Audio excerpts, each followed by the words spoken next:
Papansin nyo ba minsan yung pagle-layer, yung mga layering natin, lumalaylay yung mga sumusunod na layer pag habang tumataas. Ito yung mga dahilan kung bakit lumalaylay yan, ay kadalasan yung ating preparasyon sa baba hindi masyadong tama yung sukat or yung umbok. So doon pa lang sa preparasyon mo sa baba, makukompromise na yung papunta mo ng second layer or third layer.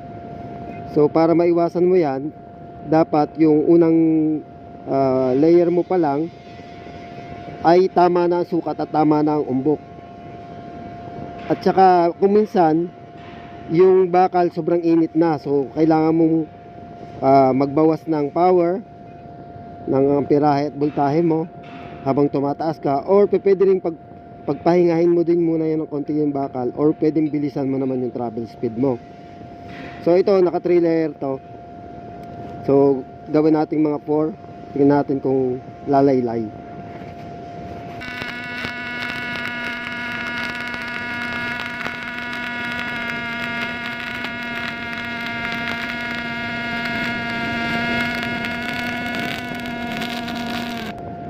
Ito yung unang layer natin. Yung tama lang yung umbok niya, no? Sundan natin ang pangalawa.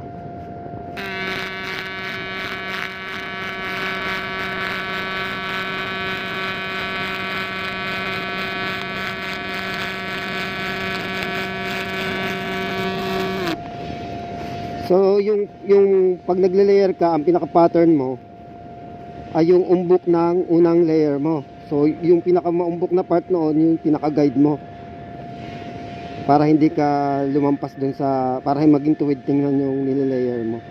So pang tatlong layer na to.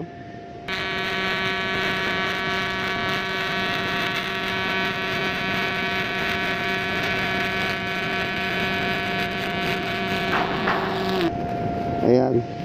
So yung pang final natin, dahil mainit na yung bakal, hinaan ko na lang yung power. Pero kita mo, hindi siya lumalaylay, no? Kasi hinihinaan ko yung power, pababa ng pababa, dahil manipis lang yung bakal ko. Final natin.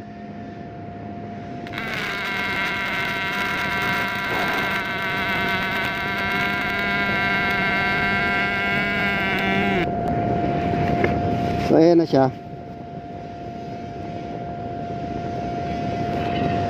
4 layers.